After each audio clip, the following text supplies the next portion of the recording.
Hello and welcome to this week's episode of Out and About in the UK. Coming up a little later in the show, we'll be joining members of the Irish community in wishing London Rose of Tralee, Aisling Hillary, all the very best in this year's competition.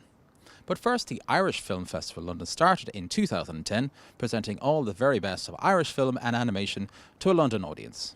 We went along to the Tricycle Theatre in Kilburn for the screening of two award-winning Irish films, Patrick's Day, which tells the story of a young man's struggle with mental health issues, and 1 Million Dubliners, which documents the rich history of Glasnevin Cemetery in Dublin. From our perspective, we want films to immediately get picked up, get a sales agent, get a distributor in the UK, and even when they do, we continue to back them and continue to support them. We're working with Studio Canal at the moment on Song of the Sea, for example, just augmenting what they're actually doing already. The fact that we're in Kilburn, of all places, the fact that the Irish heritage in the form of the diaspora and what it became in England is prevalent in every seat, and the fact that this is a film that is also a political film about the national psyche of Ireland, and the fact that they reacted the way they reacted on such a visceral level. It's the best place we could possibly have screened in London. Everyone knows how much content there is on YouTube being uploaded every day. We're bombarded with it. But this is what makes curated festivals like this one so important, because the films that are selected are put up on the big screen in a communal setting, like in this amazing cinema here in the Tricycle, and the audiences can come and get to see a film that they might otherwise not see. And then with the power of social media, if they tweet about it, if they go on Facebook, if they tell their friends, then that message can be communicated to cinema owners, and then you can actually kind of have the power yourself as an audience member to encourage cinema owners to programme films like these that are screening here in the festival, and they get a longer run and more success. As I am now, so you shall be. So prepare for death and follow me. No matter who you talk to in Dublin has somebody buried in Glasnevin. People do call it the National Cemetery. We've a huge amount of famous people buried here. My name is Shane Moss, and I'll bring you on the tour this morning. Behind me is the grave of James Larkin, the trade union leader, Maud Gunn McBride, Countess Markovich. Well, Michael is always very popular. He gets balloons, flowers, yeah. De Valera a bit, but very little. Definitely not as much as Michael Collins. There was this old lady, and she'd long grey hair. They noticed that she had no finger. And Jem says, "Who cut it off?" And she said, "This little thing here." Kieran! 1 Million Dubliners is a feature documentary about Ireland's most famous cemetery, Glasnevin Cemetery. So it's a film about, nominally it's a film about a graveyard, but really it explores the very nature, I suppose, of life and death, and in particular what that means to Irish people. Visiting a place of memory and mourning is important to Irish people. Occasions like Valentine's Day is a big thing in our family. She always has to have her bunch of flowers. You have many graves in Irish graveyards where you have a kneel and pray. And there's one in Glasnevin, you read, "Sit and chat." We knew that it was a very, very special place, and the process of making the film, though kind of heartbreaking at times, it was a real, it was a joy and a privilege to make the film as well, and to have people kind of tell us so much about views, or tell us about their thoughts on things that often are very personal and private. So it was a joy to make it, and it was great to have it as my first feature. We never, ever get used to death, even in our business.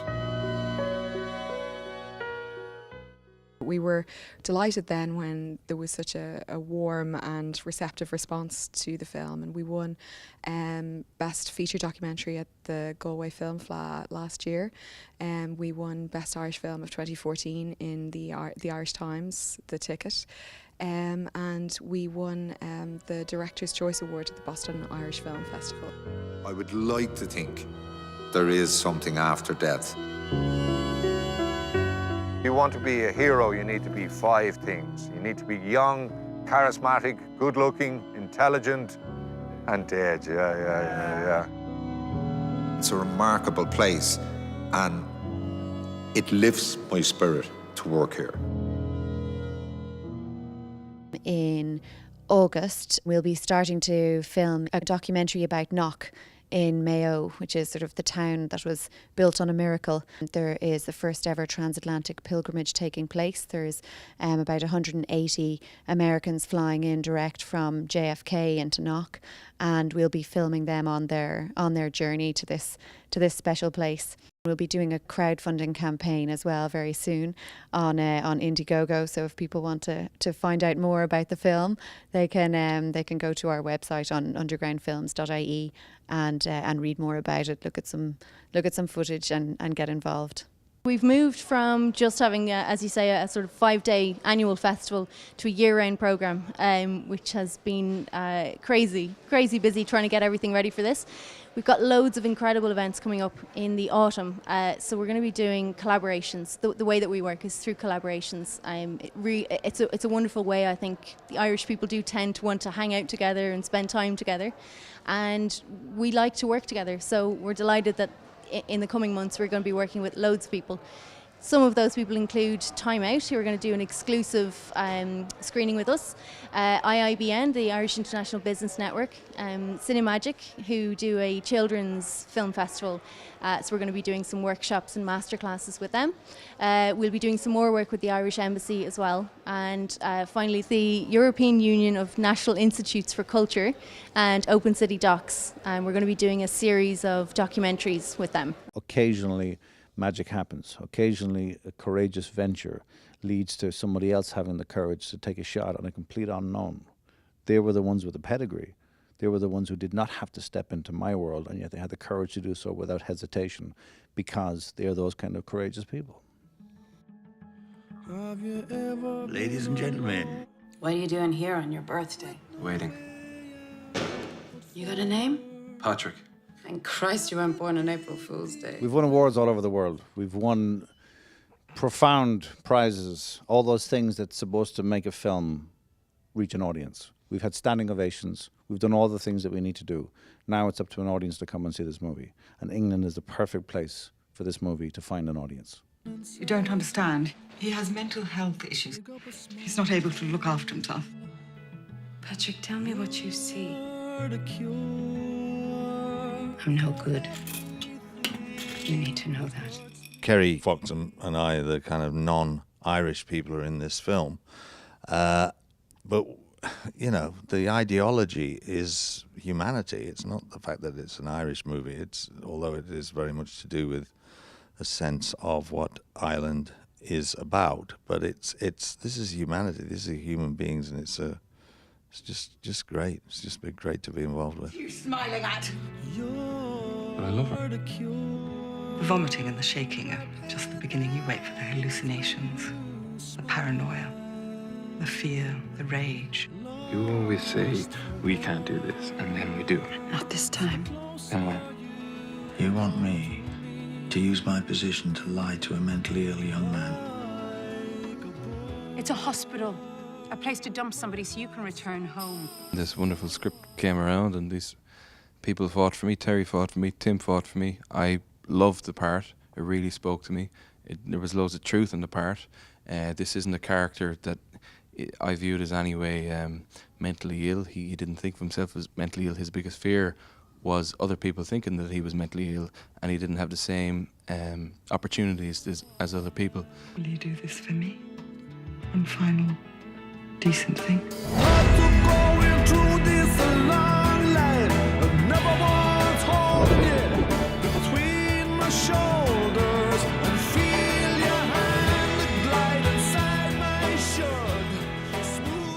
It was a political metaphor to have somebody destroy you with a view to pretending to cure you. The film operates on that level. Then on a personal level, you have somebody who has the courage to fight for something that most of us have long ago forgotten, which is the idea that you don't have to be a slave to someone else's ideology.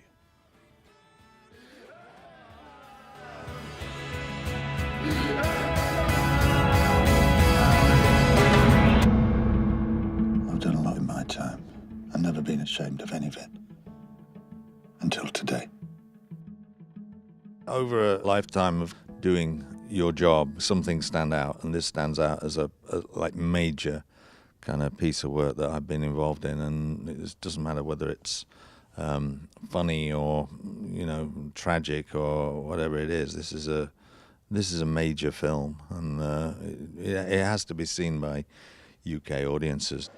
Both of these films, they really need to get distribution in the UK. They are fantastic. The reactions from the crowd, they've just been incredible. People have been laughing, crying. People are stepping outside to compose themselves. So our website, we keep it fairly up to date. We're very active on there.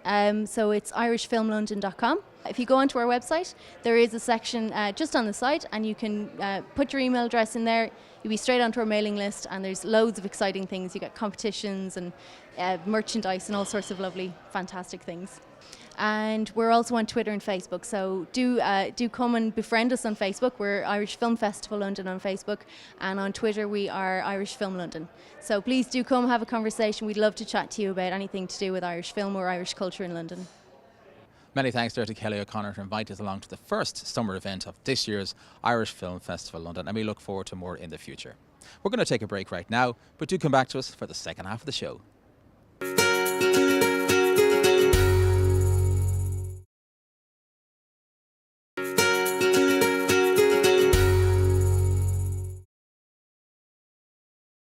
You're very welcome back to the show. Well, at a recent event in the Claddagh Ring in Hendon, the Irish community came out in huge numbers to wish this year's London Rose of Tralee, Aisling Hillary, the very, very best in the competition. And we went along to take a look.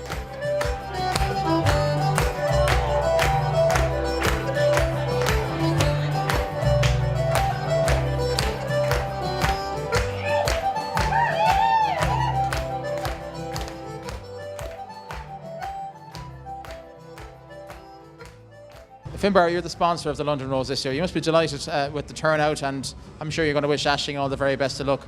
I'm actually the very lucky sponsor of Aisling because she is the real true Rose.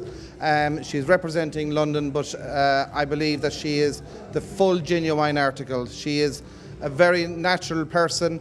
I've got to know her over the last few months, and she doesn't change. What you see is what Aisling is, and I think she's going to do really well. And whatever happens, let her enjoy herself. We'll all be there supporting her, and just enjoy the occasion. That's what it's all about.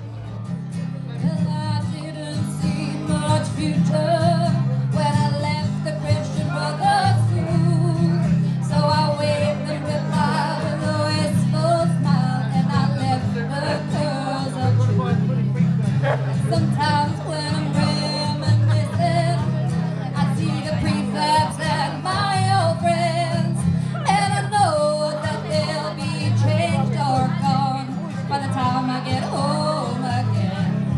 And I wish I was on that 17 stone walls and the grass city. Yes, I wish I was on that.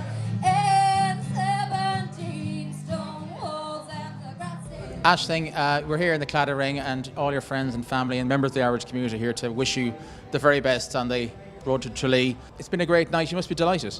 I'm absolutely thrilled and over the moon with the turnout here. I feel very privileged to have such great friends and family to come down and support me, and even people, as you said, from the Irish community that I haven't met before to come down and show their support for something that's close to everyone's hearts amongst the Irish community, and just so thrilled and so grateful for everyone that's come down here tonight.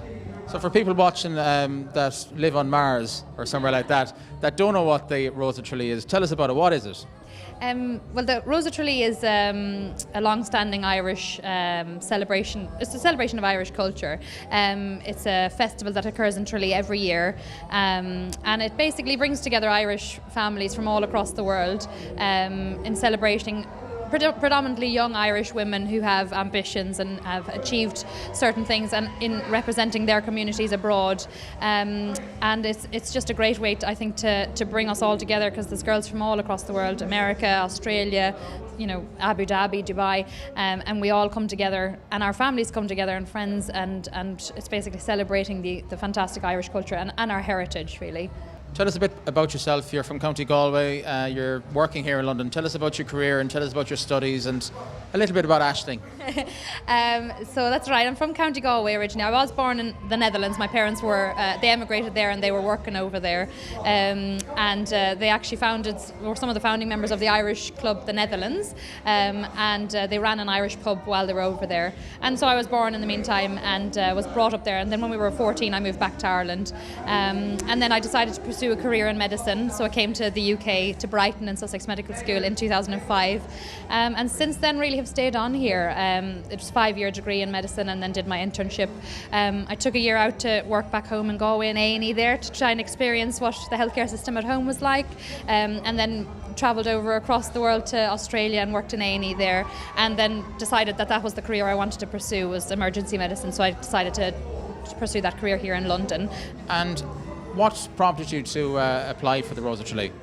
So it's something I'd always thought about doing for the last few years. And to be honest, the real trigger was my older sister texting me one day saying, Aisling, you have to apply, this is your last year to apply because there is an age restriction. And she said, her texting me actually made me think, gosh, I really need to do this now. And I'm just so grateful for her reminding me that the deadline was coming up because it's the best thing I've ever done. I'm so glad that I've done it. It's been like life-changing. I've met some fantastic people through it. And especially in London, it is a big city and it's nice to be able to get in touch with the Irish community here. So it's basically all down thanks to my sisters who encouraged me to sign up. So you're looking forward to meeting the great Dáithí O'Shea? I've had the pleasure already actually in Portlaoise. He was our compere and he really is a charmer. Yeah, and I have to give it to him. He really makes you feel at ease on stage because I was the first up on the Sunday night and I was so nervous about being first. And he said, sure, what are you nervous about? It's just a chat between you and me. And he just said that and that was what I needed to hear. And he really is a gentleman but has a bit of a sense of humour at the same time.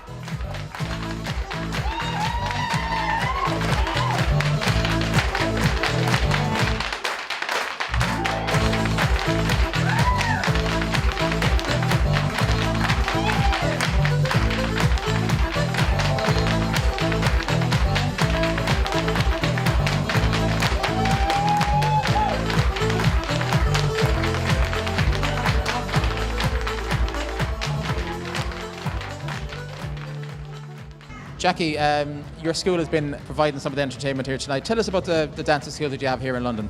I've been teaching for just over 20 years and I teach with another teacher, Anne Lavelle. We teach from probably the age of about 3. Our eldest dancer now is about 18 years old and we've got a really happy, good dancing school and the kids, more than anything, they just love to dance. There's a great scene, Irish scene, a great dancing scene here in London as well, isn't there? Huge dancing scene, very competitive, but a real good social life and, everybody just really gets on well but works really, really hard at their dancing. We had 3 teams take part in the London World Championships last year and we're just looking at taking the 3 teams again to the All Ireland and hopefully to Glasgow next year for the World Championships again. And have you a message for Aisling as she goes to the Rose of Tralee this year? We are behind Aisling all the way. She is the most wonderful girl and I'm sure a friend for life. I'm very delighted for Aisling actually. We usually have a fundraiser for the representative that represent London, but Aisling went herself actually and has created a fantastic night here in the Claddagh Ring in Hendon, and I'm delighted for Aisling and the great crowd has turned out here tonight to support her. So finally, Noel, your message to everyone watching back home. Aisling is most certainly a credit to everybody here in London. Yes, I've got great feeling that Aisling will go a long, long ways. We are the only centre in the world that has won back-to-back, and I've got a great feeling that Aisling is a very, very strong contestant, and I think she'll go a very long ways. And it wouldn't surprise me if Aisling will become the International Rose of Tralee.